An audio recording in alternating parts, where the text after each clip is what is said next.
যাতে হুজুরের তৃষ্ণা লাগলে পানি খেতে পারে। পানিটার নাম কি? প্রাণ ড্রিঙ্কিং ওয়াটার। এই প্রাণ, এই কোম্পানিটা কাদের? যাক, অনেকে জানেন তো মাশাআল্লাহ, কাদিয়ানীদের। যদি ইমানি গায়রত থাকতো, দরকার ছিল কি জানেন? আমি স্টেজে ওঠার আগে যারই নজরে পড়েছে এটা ধরে এভাবে নিচে ছুঁড়ে ফেলবেন যে কাদিয়ানির পণ্য একটা মাহফিলের টেবিলে থাকে। যে কাদিয়ানীরা আমার রাসূলের শানে এই জামানায় সবচাইতে বেশি গুস্তাখি করেছে। আরে অন্যরা বেয়াদবি করে সিঙ্গেল সিঙ্গেল, একা একা, আর এরা দলগতভাবে গোটা দুনিয়া জুড়ে আমার নবীর শানে সবচাইতে বেশি বেয়াদবি করেছে।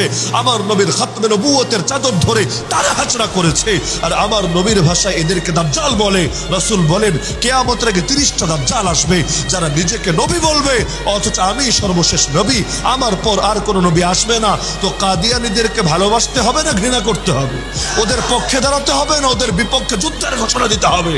তো এখন সেই কাদিয়ানীদের পণ্য কিনবেন, আর পণ্য কিনে নিজেরা পাক্কা মুমিন বলে দাবি করবেন। আরে আপনার টাকা দিয়ে ওরা আপনার নবীর শানে বেয়াদবি করবে।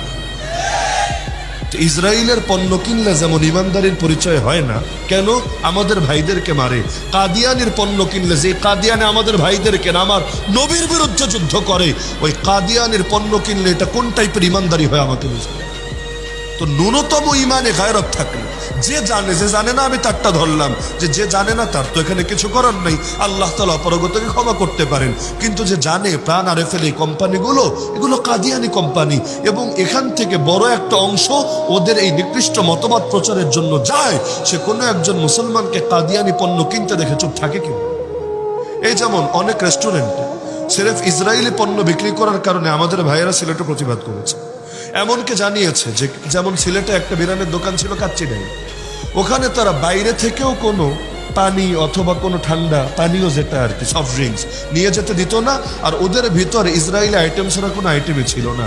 আলহামদুলিল্লাহ আমাদের সিলেটের সচেতন যুবকরা ঘোষণা দিয়েছে, যদি ওরা ওদের নীতি না পাল্টে ওদেরকে আমরা লাল কার্ড দেখিয়ে দিই। আলহামদুলিল্লাহ এখন তো বয়কটের উপর ওষুধ হয় না।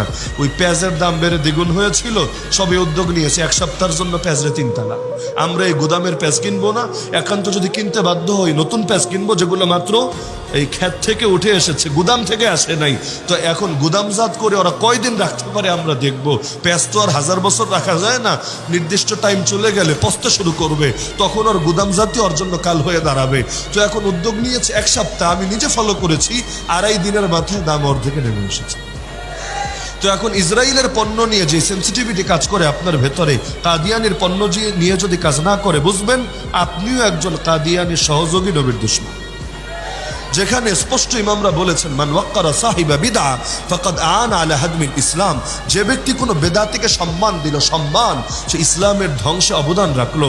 তো বেদাতি বড় পাপী না কাদিয়ানি বড় পাপী? তো বেদাতিরা সম্মান দিলেই যদি এই পরিণতি হয়, কাদিয়ানির ইজ্জত দিলে আর অর্থ তো আরো বড়, তাহলে আপনার পরিণতি কি হবে?